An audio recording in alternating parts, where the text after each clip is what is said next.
Hey there, everybody. Thank you guys so much for stopping by my channel, The Magical Solution. My name is Lailani, and this is how we grow. I'm really excited tonight. I get to interview an old friend and an up-and-coming author who I'm oh so very proud of and so excited to speak to tonight about his new book, Deep Liberation, Shamanic Teachings for Reclaiming Wholeness in a Culture of Trauma, Mr. Langston Kahn. Now let's get to know this guy a little bit, all right? Let's talk about it. Langston Kahn. He is a Black queer teacher and shamanic practitioner who specializes in radical human transformation, ancestral healing, and restoring an authentic relationship with our emotions. He stands firmly at the crossroads, his practice informed by somatic modalities, contemporary shamanic traditions, initiations into traditions of the African diaspora, and helping spirits and ancestors weaving it all together. Langston gives workshops and lectures internationally, in person and online. He is a senior teacher in the cycle of transformation and has served for 5 years in the Last Mask community, a collective of people striving to live in alignment with ancient shamanic principles in service of people and collective liberation. He lives in the ancestral lands of Lenape, Rockaway, and Canarsie, also known as New York City. Let's bring him on. Let's do this. Hey. Hi, Lailani. So good to be here with you. Thank you for having me. I am so excited that you said yes tonight. I really am. Langston, this book is freaking phenomenal. I read it like 3 times already. It's a game changer. It is so different. When you see books like this and you read titles or you read the back, you're thinking to yourself, oh God, it's another self-help book. It's another one of those pseudo psychology like things. And the minute I cracked that book open and just your intro, getting a chance to hear your story, what you were like as a kid, the things that you went through, I was like, uh-oh, this is gonna be the thing. And then I went through the whole book, and you give exercises, you go from everything from grounding to clearing. And I love how at the end of each chapter you do sort of like this summation, this wrapping up of everything you have in each chapter. The way that you break it down, you talk about the body, and then you bring it to being a channel, and then you bring it to the spiritual, and you just put it all together so beautifully. And I have to applaud you. This is an amazing book, man. For Thank real. you so much. I'm so glad it felt nourishing to you in that way. Yeah, I so appreciate all of your kind words about it. Yeah, everyone needs to get this book, seriously. So speaking about this book, because this book I feel it's almost like it feels like a guidebook for individuals, but I think it's also a guidebook for other healers as well who want to get into the field of helping others. And I just need to ask you, in terms of customers, like in terms of clients coming to you for healing services, like what's the most common thing that you come across that your book addresses? Well, I get a vast diversity of clients with all sorts of different issues that are coming to me. But so often I find the piece of this work in this book that most sort of rocks people and has to do with some of the challenges that they're facing, no matter what it is their relationship with their own heart. I think so often in our culture right now that even that word sounds so trite and cliche because we're used to like the hyper romanticization of the idea of the heart, when to me the heart is one of the most sort of like wild, fiercest, strange, uncanny places in our sort of like emotional spirit, physical body. And so when people touch in to that place inside themselves and engage the tools to begin to explore that inner landscape there of that place in their body, they're often really surprised with what they find. And there's all sorts of different reactions to that, but so often at the core of the challenges we're facing that seem very external in our life is this fundamental way we have come out of alignment with our own relationship and intimacy with just our hearts dreaming. Mm. You know, speaking of that, when you say, you know, what may be perceived as an external thing, one thing I also commend about your book too is sort of this as above, so below kind of vibe that you have, where you always talk about external things, but then you always bring it back to internal and what those inner responses are and what those inner perspectives are about that external thing. And I'm curious, like, when we look at this idea of healing from a Western versus an indigenous shamanic perspective, uh, there's a huge gap. I mean, when you look at that Western side, you're looking at, yeah, everything is external. Everything is that their fault. It's out there. It's that problem. That thing triggered me. That, you know what I mean? Whereas the shamanic perspective is a lot different. Can you kind of talk a little bit about that shift? Yeah. I think another aspect, it's partly is, yeah, everything's pinned on the external, and we put so much, you know, in a scientific materialist capitalist culture, we put so much emphasis on the external. But also when we do inner work from a Western psychological standpoint, for example, I think the mind is privileged over every other way of knowing in the body. And so what I think is unique about you know, shamanic and other indigenous approaches to healing is that there's this understanding that the mind is very important, but also the wisdom of the body, also the wisdom of our emotions, also the wisdom of our spirit. And those have an equal importance in looking at the makeup of an individual and what's the true root of a problem they're facing. And I think even in many healing modalities that maybe we'd think of as more holistic or outside of Western cosmology, there's still this avoidance of the heart and the emotions often. We see emotions as like a problem to be solved versus these really wise teachers that are meant to be delivering these messages that are showing us where we've maybe come out of alignment between our body and our spirit, that are meant to be working together in this whole as we move the unique medicine that we are out into the world. And I think the heart is the place where we can begin to weave back into that wholeness. Yes. Yes. You know, with regards to the emotions, it's true. Like, when you look at it from the Western perspective, it's very much looked at as a chemical reaction. You know, like, these chemicals together equal love. And this is what happens with your chemicals in the brain when you go through anger. And it's so easily just explained away, when all of us who've experienced love and who've experienced anger know it is so much more than that. It's much more vast than that. And I love the way that you expressed it in terms of, like, I want to say it was chapter 2 or 3, where you talk about sort of like archetypes, and you kind of give sort of an energy to these emotional landscapes, if you will, and how they're much bigger than that. Like, in our world, when we think of archetypes, we think of Carl Jung, and we think of the little a. We think of the little archetype of, you know, the gods and the deities, and how they're all parts of our psychology of the mind. And I feel like when you talk about archetypes, especially when it comes to the emotions, I feel like you're using the big A, like this cosmic A.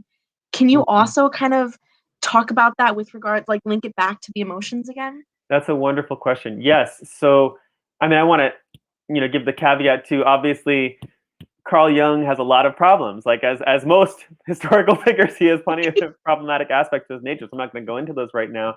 But what I find is really unique about him is that he was a Western person who was like a Swiss man who was deciding, I need to create my own myth, because I'm seeing, when I compare my way of being in the world to these other indigenous ways of being in the world, I come up short. I don't have a myth. Like, I'm approaching from a lack. And so, versus seeing the indigenous peoples as like crazy or like primitive or childish, really realizing, no, I'm the one who's childish if I'm walking through the world without my own cosmology and my own myth that I'm living into. And so when you read his original writings, like in the Red Book, when he was actually coming up with a lot of his theories that later became more sanitized and turned into a lot of what we know as like these pop psychology ideas of like archetypes as these figments of the mind, he's not talking about them that way. He's specifically saying that they exist on this spectrum that's more than human, in a sense. They're not just existing in some human realm, but there's this way that the archetypes are these forces of the universe that help us, that are constantly trying to come through us, in a sense. And so, Yes. for example, in the Red Book, he has like incidents where the prophet Elijah is coming to him and saying, "I'm not in your head, I'm not in your head." Like literally, that's what he's saying to him. And then there's other moments where there's like a horde of angry dead ancestors that are pouring through his home, and his family, his kids are waking up and screaming because they're sensing it. His wife is upset, and they don't leave until he does this sort of artwork, this talismanic artwork that allows them to sort of exercise them and put them to rest, and then they leave and everything settles and everything's okay in the house. So there's not this like mind game aspect to his original writings. Yeah, and so how I think about archetypes comes out of my shamanic teachings of the Last Mask Center for Shamanic Healing and my shamanic lineage. And it's not, while we use the name that Jung used for these energies, archetype, because I think it's a good name, we're not talking about psychological archetypes. We're talking about this more indigenous perspective that there are these forces of the universe that are kind of the building blocks of the universe that are constantly trying to help us to come into alignment with what you might call the dream of all of life, like the essence, the unique essence that we are meant to be embodying, we meaning humanity, in relationship to all of the rest of life. And it's so difficult. Like, first of all, that's beautiful. But coming from just an average person who works a 9-to-5 job, ain't nobody got time to be thinking about no archetypes, right? Ain't nobody got time to be thinking about soul's purpose and all this stuff. But at the same time, you know, there's something to be said about that. And I'm curious to understand how people, okay, their relationship, for example, the shamanic storytelling and the art of initiation, all of these things are what help a young mind, a budding mind, go from one phase to the next. And they do it in such a way that allows them to shed old parts of themselves and go through some really difficult stuff to learn new parts of themselves. We don't have that here. We don't have that here in the West. And the storytelling, I think the closest thing that we can get is maybe comic books and maybe some of the Marvel movies and things like that, where it's really fanciful. That's like the closest thing that we have to sort of these archetypal storytelling, age of initiation kinds of things. What do we do in a situation like this? Like, what do we do in a world where we don't have initiations, where we don't have the stories to guide us? Well, I love that you started out grounding this conversation in that 9-to-5 life, you know, like that's the Right? reality a lot of us are living in. And what I love about how I understand shamanism is it's not some lofty path of ascension. It's not about memorizing abstract esoteric concepts. Like that's beautiful. I'm not trying to shit on that either. Like that's wonderful. People who love that stuff. Plenty of us are like occult nerds in that way. But what I love about shamanism is it's constantly reweaving the connection between spirit and your everyday life, to remember that those are not separate things, that we don't have our little spiritual practice here and then our real life over here, that they're meant to be intertwined and informing one another, that our health has to do with being able to get the resources we need to live our purpose, being able to have the love we need, being able to, you know, have what we need as a human being with a body and a heart on the earth to feel well. You know, it's not like that's not spiritual if we're worrying about romance, or that's not spiritual if we're worrying about money. Like, no, that's the heart of our spirituality in a sense. Yes. And answering the question of how do we do that outside of the cosmology of only capitalism, outside of solely doing those things just to gain more for ourselves, out of the sense of like this kind of small love in a sense, versus that bigger love of this desire to meet our needs robustly and also be doing it in a way that is actually in alignment with the essence that we as individuals came here to be and the essence that we came here to be as a collective. Like when you look at it at pre-contact indigenous peoples, and even many indigenous peoples today, they're not just trying to be sustainable, trying not to take too much from the land. Like, in a sense, that green movement is so far behind an indigenous perspective, where they're looking at how do we proactively help the life around us to flourish? How do we, plant certain plants so that the fish will be able to lay better eggs in this area of the river? How do we do controlled burns so there won't be huge forest fires? And we're seeing the consequences of not doing those things that directly impact our 9 to 5 life. So it's hard when we're struggling under, capitalism and economy of scarcity to be thinking about these things, and it directly benefits that system for us not to be thinking about those things. Right. It's almost profitable to be destructive to our environment and to ourselves. It's interesting that you say that, because in your book you talk about soul's purpose, and then you lead into the very first subject, which is the role of power and the defining of power. And what I found to be really interesting is, your definition of soul's purpose. Like, if you were to ask just anyone off the street, hey, what's your purpose in life? Like, what are you here for? And you'll most likely get some sort of like self answer. Oh, I'm here to be a doctor. I'm here to have kids. It's a very like self answer. Whereas your definition of soul's purpose is, what is your purpose in relation to the whole? Like, how are you in this grander thing? But without losing the identity, without losing the self part that everyone loves to hold on to. And then you bring it into this idea of power. So I'm just curious, again, dealing with your 9 to 5 people, stressed out all the time, eating like crap, got 3 jobs to take care of their kids, this idea of power and this idea of purpose.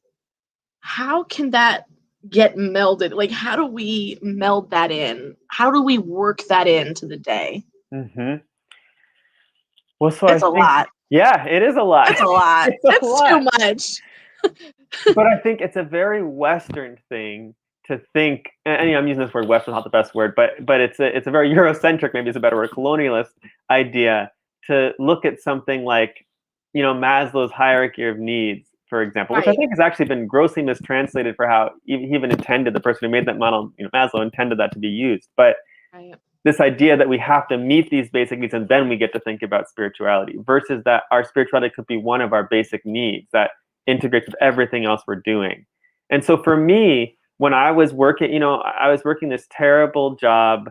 I had just graduated from college. It was in the middle of the recession, so I wasn't able to find work for a long time. And then I got this sort of data entry job working at this company. It was like something called like full-time freelance. So you're working a huge amount of hours, not getting any benefits for it, that kind of thing. Yeah.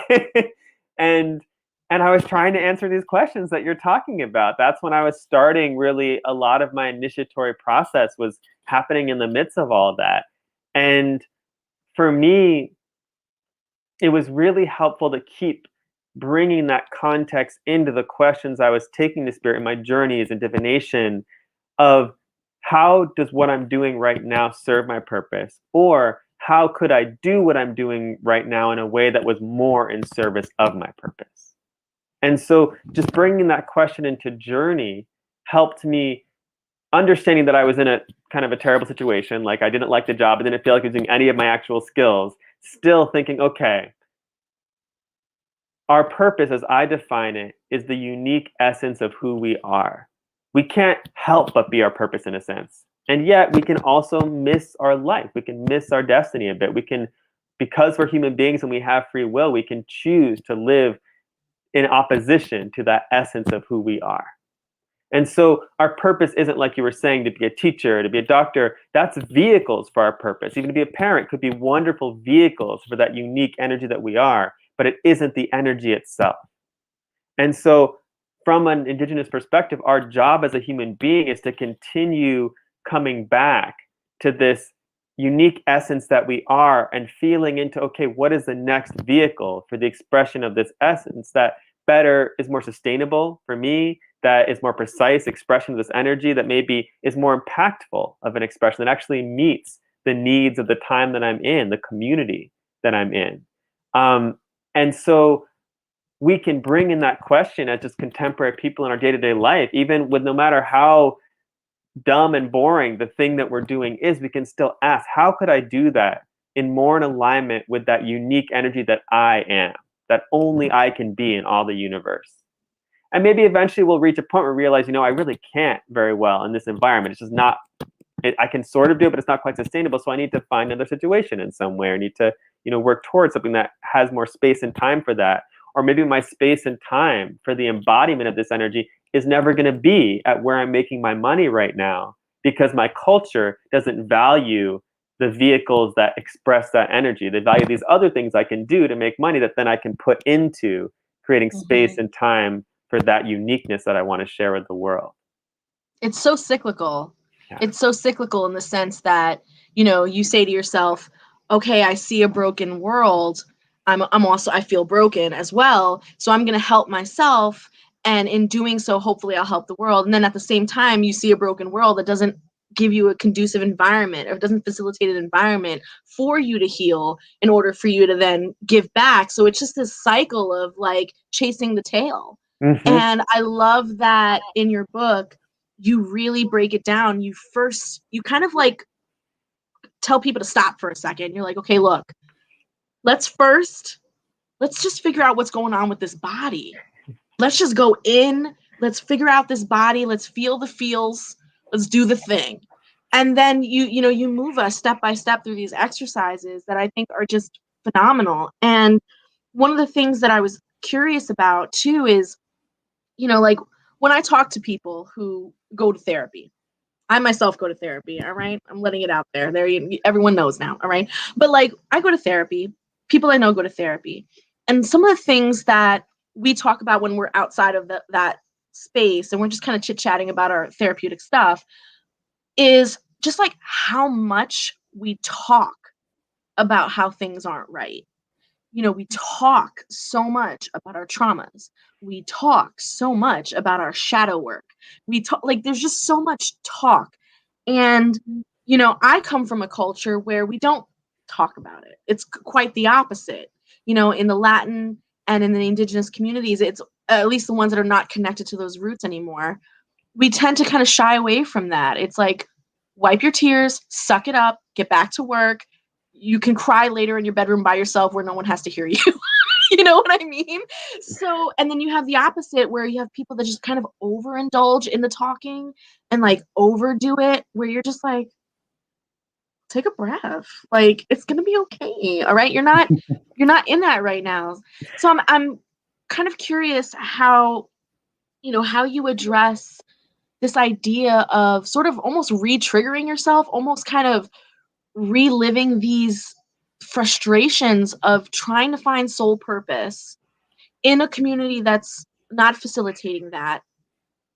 But because you're kind of talking about it so much, you're in a circle. Like, how do you get yourself out of that circle? Mm-hmm. Yeah, I think there's a danger when, like, I think for so long we've really denied the reality of trauma. We've denied that trauma exists. We've denied how much trauma impacts the choices we make as we move through our day-to-day life, and as a culture, systemically, like our cultural trauma, our ancestral trauma, how much that impacts everything that's happening right now in the world. And so, in the last decade, really, there's been a lot more emphasis on trauma, and people actually realizing, oh yeah, this is something we need to talk about because something that's impacting everyone. Is sort of an epidemic right now, and how do we need to deal with this together? And so I think that's wonderful and really important. There's been incredible thinkers and healers that have come forward with different ways of working with trauma.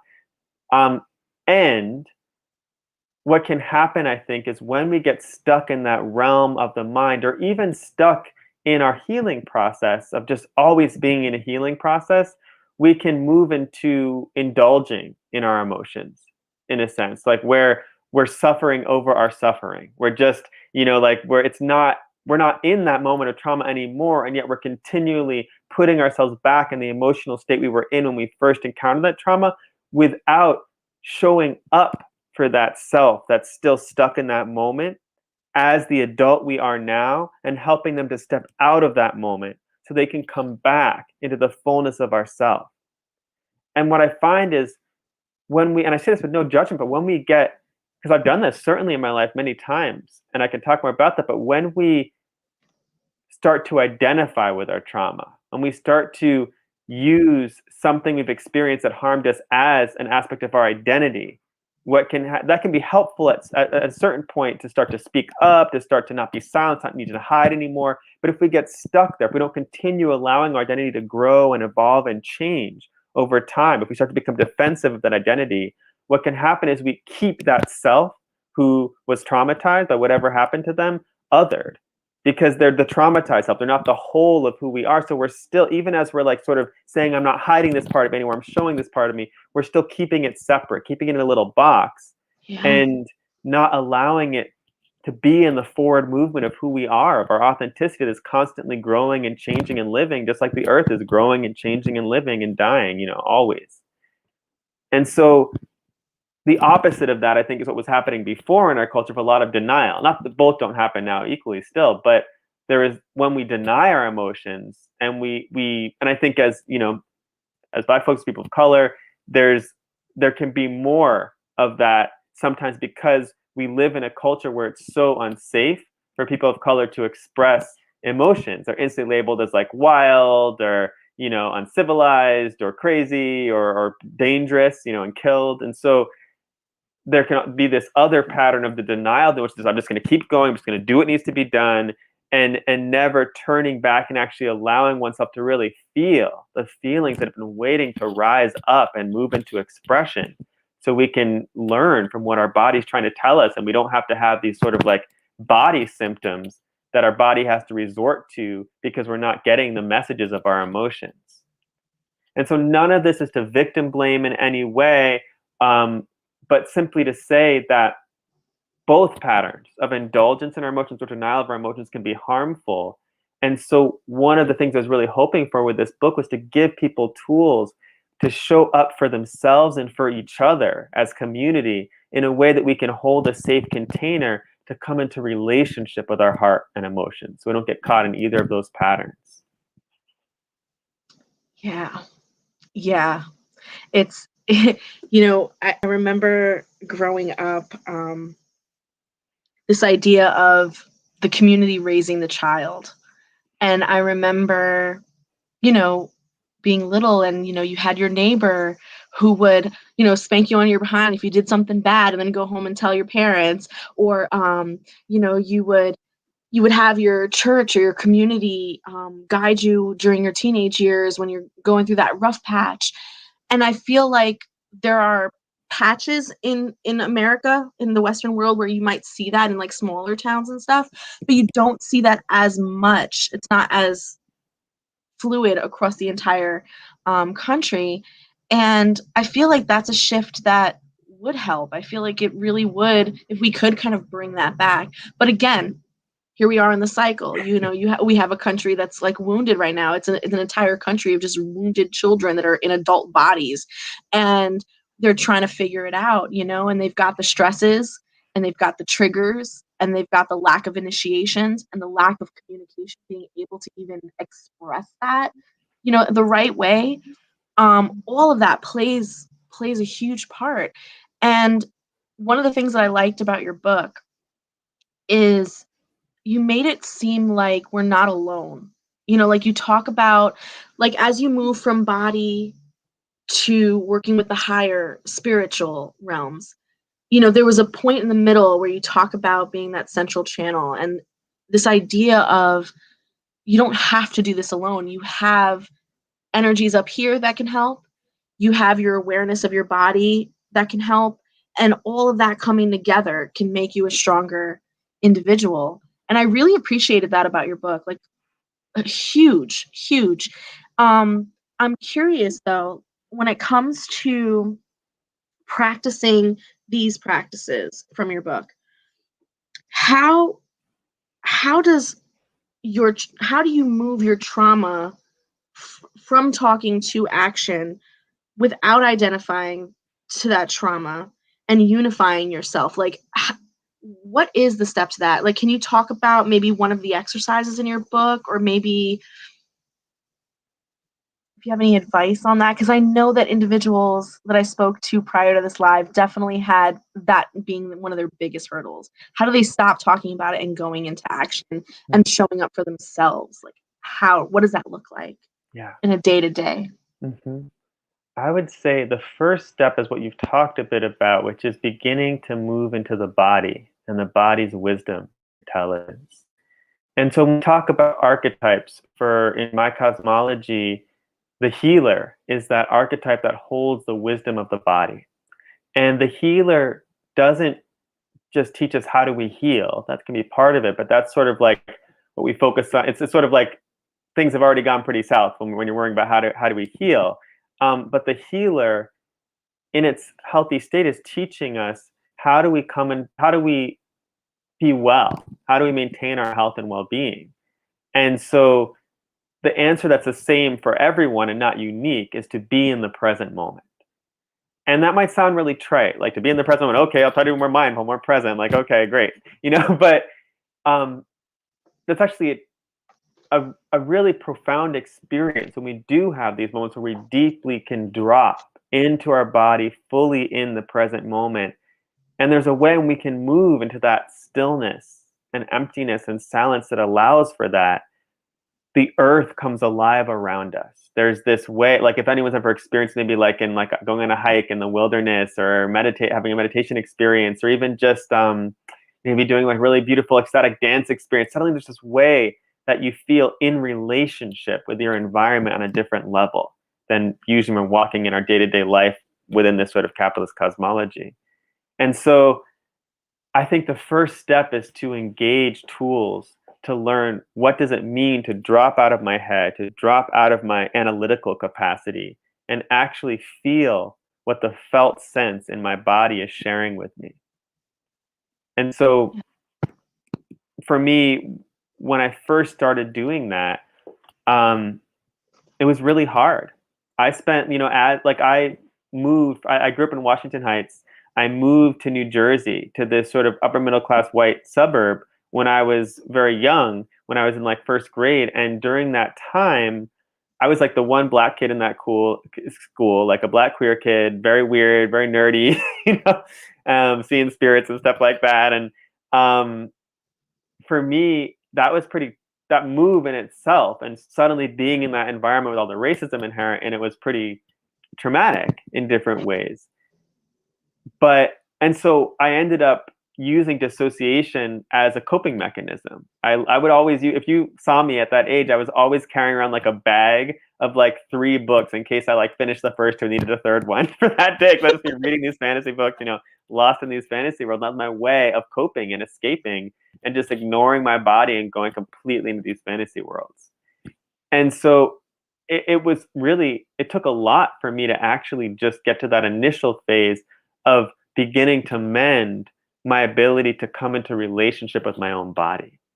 And so a lot of what I started with in the book and what I teach in my own practice is how do we do that? Like one basic way is if you drop your awareness into your body with your breath, just, breathing into each of your sort of major energy centers of your body, like your head, your throat, your heart, your solar plexus, your belly, your bowl of your pelvis.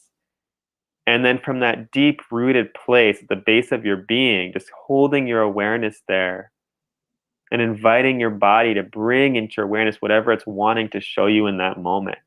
And just listening. And knowing your body might respond with emotions. That might be tears that come or anger that comes. And it's all fine. It might be a physical sensation, like a tightening in my belly or a fluttering in my chest. It might be an image or a word or a scent that comes. It could be any of our senses, but the body uses symbols to communicate with us. So then our job is to begin interpreting those symbols. And how we do that is through giving voice to those symbols verbally, and then listening to how does our body respond to us, what we're describing. Does it open to that description and show us more and reveal more? Or is there a feeling of like closing and darting away? It's like almost like a game of hot and cold. So if we learn to listen to that subtle sensation of that opening or that closing and drawing away, and continue testing the words that we can use to describe as best as we can the symbols our body is sharing with us, we begin to learn to interpret our own inner symbolic language, which is foundational to be able to actually track energy in our body and really transform it at its root on not a purely mental level, but actually a real visceral, energetic level. I love that. I love that. Do you mind if I read the definition of presence from your book? Sure, I'd love that. I Thank think you. it's so great. So it talks about, at its core, presence is compassionate curiosity. Presence is the willingness to be with what we find exactly as it is without trying to change or fix it. Presence is our capacity to withhold judgment of value or attempts at analysis and instead put forward the simple desire to learn more about what is coming into our awareness. Presence invites us to get out of the evaluative, story tumbling mind and attempt to see only what's there as fully as we can with precision and compassion. Love that. I love that. And do you know why I love that? I'm going to tell you why I love that. Because someone who has ADHD, okay, I constantly have struggled with things like meditation, things like being present, things like having awareness of the body. These were all concepts that I found infuriating whenever many New Agers would tell me to do this kind of thing. And when you described it as a curiosity, I said, bitch, that is perfect, because there's nothing more like acute. There's nothing more that us ADHD people do well than being curious about things, right? We're a collector of curious thoughts, you know? And so to say a compassionate curiosity, boom, I knew exactly what you meant. I was able to fall right into it. And I loved that. Now, to kind of bring that to a question, ableism. Listen, it's a thing. And people in our mental health world talk about it all the time with regards to spirituality. How do we connect? How, a lot of these occultists out here, a lot of this out here, it's all ableist. We can't do it. We can't do it. What's your take on that? And how do you feel like your book doesn't, because I don't feel like your book does that at all. But what's your take on that whole thing? Yeah. I want to speak to that. And I just want to go back for a second to talk about, when you're talking about presence, I think it's easy to hear that even the compassionate curiosity without judgment, to hear them be like, great. So I would do that if I could, but I can't, And I feel like I can get in that ableist mindset, like, why are you just telling me there's this one way of being with the mind, just the right way, when we all have different minds and we're neurodivergent and things. And so I want to emphasize that when I say that, what I mean is even being compassionate and curious with the things that aren't compassion and curiosity. So I sometimes tell this story of like when I first started, it took me a long time to actually be able to be in my body and open to what my body was sharing with me. And the first time I got an image, there was this mermaid that came floating out of this like lotus flower in my heart. And I was like, what the hell is that? Like I'm not going to say that out loud. That's so weird. Like what? And then I realized, oh yeah, compassionate and curious with everything. Like that's what self and presence means, to be that big self that can be with every single voice inside your body. And so I realized I wasn't being compassionate with the part of me that thought that was weird. I was just identified with that part of me and so I wasn't being in relationship with it. And so I turned to that voice inside of it saying, this is weird. You can't share this. This is embarrassing. And I felt it so tangibly on like the upper right side of my body, like this little gargoyle, like going like this, making this frowning face and saying, this is like stupid. This is dumb. This process doesn't work. You don't work. You're doing this wrong. All those voices. And I really just sat with it. I just pulled up a chair and sat with that voice too, and brought that same curiosity. So it's not about like bulldozing over the things that aren't that compassionate curiosity, but being with them too. And when I was able to do that, it turned into this gloved hand that pointed back to that mermaid, and then I could continue with the work I was doing. And so when I think about ableism in this context, I think about how this work is not a cookie cutter approach. It's not like Not 10 steps to be a successful emotional person. Like, right. it's very much about how do That's just trying we, to sell books. yeah, exactly. Yeah. It's like, how do we, as people who are incredibly unique, a belief system that believes every single person has a unique genius, every single person has a unique energy that only they and all the universe can embody. And if they don't embody it, the whole universe is depreciated by them not embodying. We all suffer, we all lose by that person not getting to do their thing. So if that's like the beliefs, if that's the core of my belief system, then no one is expendable, no one is disposable, and there's Mm, no one right way to do things. We can share what we've learned works and what doesn't work for many people, and we can troubleshoot how to feel when you're actually deepening into relationship and when you're not. But I'm not going to tell someone, oh, you two have these same symptoms, so you have to do the same exact thing. The same thing is wrong with you. No, I'm going to guide them and engage in these tools to see, how do I get back to my unique blueprint of health? Not someone else's unique blueprint of health, but the unique blueprint of health for my body. Because from that shamanic perspective, our body is the vehicle that's meant to, the ideal vehicle for our unique genius, in a sense. it's interesting that you say that your body is the unique vehicle for our genius. My mother, I remember when I would go through hard times, my mother would always tell me, God would never give you anything you couldn't handle. And I remember taking that in, and at first I would take it in as more of like an emotional thing. Okay, I'm getting tossed around, I'm getting beat up, but it's because I'm strong. I'm emotionally strong. I could do it. But after reading your book, it made me realize is no, God would not put me in the experiences, would not expose me to the things that my vehicle would not be able to handle at its most optimum. You know what I mean? Like in the sense that when I'm in my definition of health, when I've navigated through my blueprint of health, I can handle anything. Like it'll be what it is. And that was greatly, it was sort of a shift in my thought. I'm telling you, I read this book like 3 times because it was so like boom, boom, boom, every which way.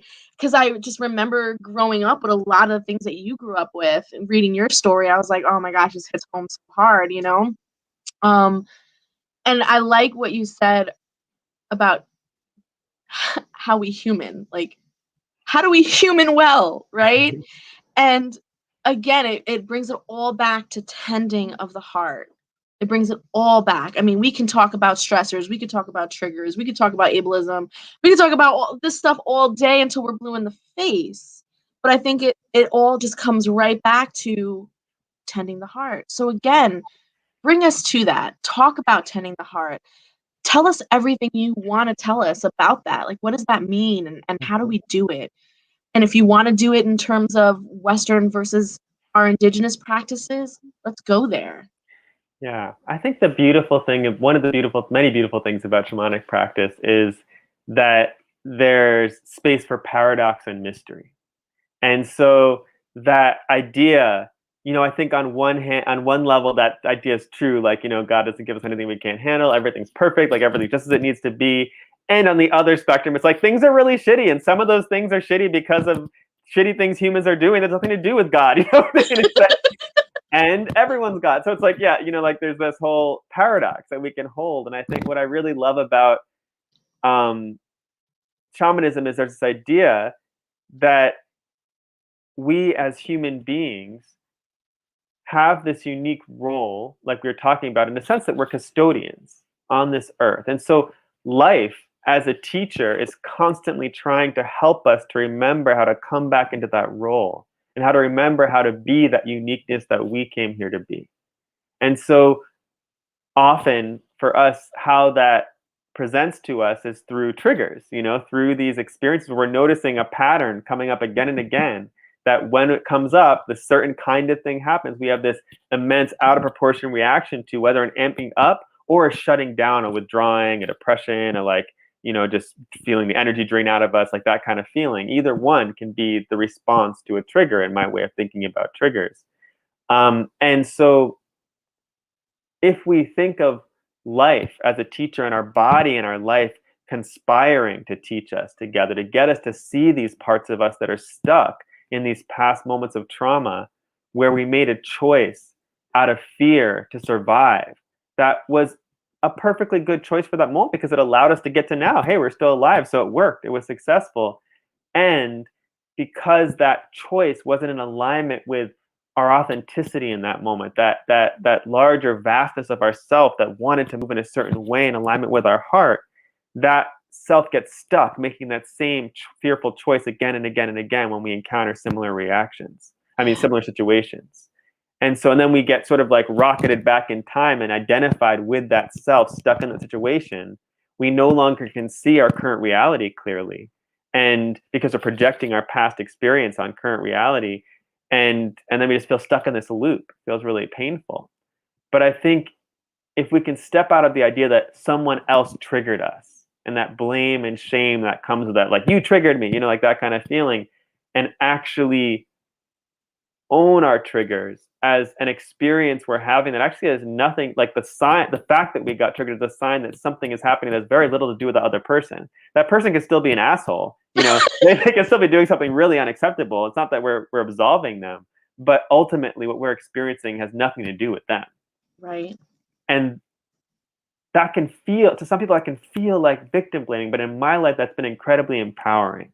Like there's been incredibly, for example, just experiences of racism that I had, where if I was going to be fixated on the fact that person had triggered me through their racist behavior, I was going to be stuck in this feeling of disempowerment because I was dependent on them to change for me to be okay. Whereas if I was going to track that trigger to its root in my body and see where it started and show up for that self that is still stuck in that experience of some kind of racism from my past, and give them the love they needed they didn't get in that moment, or whatever they needed. Maybe it's not love. Maybe they needed to have the space to express their anger and really release that, and they didn't feel safe to at the time. Whatever it is, if I can allow them space to do what would have been authentic in that moment and bring them back into the living process that I am now, then what happens is I come back into relationship with my own power. Like you're talking about power before, and my own heart. Because then and how I think about power, I have a different definition for power like every day of the week, but one way I'm thinking about power right now in this moment is the ability to bring into embodiment and expression the essence of who you are in each moment.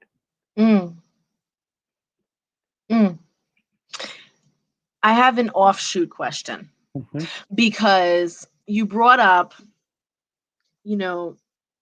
authenticity and, soul's purpose of, showing up for who you are exactly as you are, whatever that may be. Now, if a person wakes up and chooses violence, no, I'm just kidding. If a person says to themselves, I identify as rage, like that is who I am just an angry person all the time. And therefore, I am going to be rage incarnate.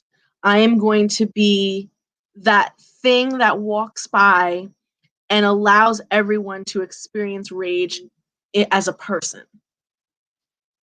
Is that the same thing? Like, or are we only talking about a soul's purpose and being an authentic self if it's a positive emotion, if it's a positive sense of self? Does that make sense? Yeah, absolutely does.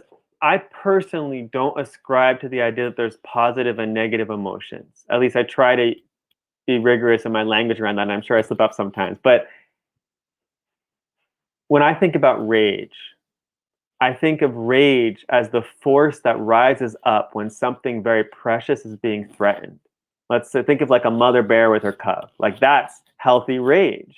That cub needs to be protected immediately. And so I don't think rage is a bad emotion. I don't think there's any bad emotions. They all have a message for us in that moment. I think in context. In context, exactly. Yeah. And that's a really great word you just used because decontextualized emotions are dangerous. Like when we're stuck in rage that we've carried around for decades that we've never allowed ourselves to express, it can spill out onto people that have nothing to do with that rage. And that, so it's no longer a helpful messenger because it's actually about our past. It's like a message from past we never got. And really the only person who can show up for that past self that didn't get to express that rage is us. No one else can do that for us now. But so how I think we differentiate between what you might call like, you know, current time emotions versus these decontextualized emotions from the past is that current time emotions tend to rise up, they get expressed, they move us into action in some way, and then they fall down. And the next emotion rises up. We're in this like healthy flow of different emotions arising up as we move throughout our day. Whereas when we're stuck in these kind of decontextualized emotions, there's this feeling of stagnancy and repetition and cycles and just constantly feeling the same thing coming up again and again and never quite actually moving us in a new direction. But it's almost like addictive quality where we just keep cycling in the same energy. And I think also too, there's a healthy on the flip side to have the reaction and the expression of an emotion based on context. There's also the possibility where you might need to maintain that for a period of time. So like, for example, you know, we've got the protesters over there in line 3, right? The act of protesting, the art of protesting requires a person to almost be in the state of whatever that feeling is, protest, whatever that feeling is, in order to maintain and move that into action constantly for several days. And that's exhausting. That takes a lot. And I feel like, but at the same time, that's also another element to it that I think can also be healthy. I mean, am I wrong with that? Absolutely, yeah. And also, I think what I think is really beautiful about some organizers right now is we're really looking at ways that we can transcend only fixating in an emotion like rage, but also making sure that as we're expressing necessary rage, we're also visioning what we want, the world we want to create, and trying to live as we're organizing, as we're marching in the world we're trying to create, versus saying we're going to like be in this warrior mode until we get there and then we can create this nice world, but actually trying to create that. You know, I think At some the of the same people time. like Adrienne Marie Brown, Alexis Pauline Gumbs are really beautiful examples of people putting forward that kind of message and helping us move there. That I feel like is like the perfect definition of the compassionate curiosity in that sense of being present. You know, there is a rage, there's an anger there, that's why they're protesting, but there's also a concern for the environment. There's also, I mean, there's so many layers to it that they have to maintain, and all of those things are happening all at the same time. And I think it's not just history in the making, it's soul's purpose in the making. You're literally watching it for what it is, and if you can't find an example anywhere else, there it is, you know? Absolutely. Yeah. And I think just to bring it really down to the individual, nitty gritty personal, like I was in this experience where somebody did something racist and crazy, and I reacted in a way that, looking back on it afterwards, I realized I had dehumanized them in that moment. I had sort of like narrowed them down to one category of their identity, like they were doing to me. And now, you know, I'm not trying to police however anyone else wants to react when they experience racism or violence in that way. But for me, I realized this was not in integrity for me and how I want to show up in the world. I had sort of like ended up narrowing them down to like straight white male instead of holding the fullness of who they were, in addition to those identities that they hold and the rank, privilege, and power that they come with. And so I realized my expression of anger in that moment in response to that racist experience was appropriate. But how I chose to express the anger felt inappropriate to me. So I was really confused. Like, well, how do I do this? Like, I don't want to be just like swallowing my anger and developing these like physical illnesses I'm never expressing when people are trampling over my boundaries due to their own ignorance. And I don't want to dehumanize people in my anger. So what do I do? So I went to this earth shrine I had been tending in Sunset Park in Brooklyn, just in like, because at the time, you know, I have a little apartment. I didn't have time to, I didn't have a space in my apartment for that shrine. But so I was like tending one in a hollow tree and just in the park. And I went to the earth and I made some offerings and I asked for help. I said, how do I do this? How do I express anger healthily in response to things like racism without dehumanizing the person who's expressing that racism and just echoing what they're doing. And what I really felt deeply from the earth and the spirits land of that park in that moment was this strong message of that when what I was doing in that moment is I was lashing out because I felt uprooted and ungrounded. And then I was trying to make them feel equally uprooted and ungrounded.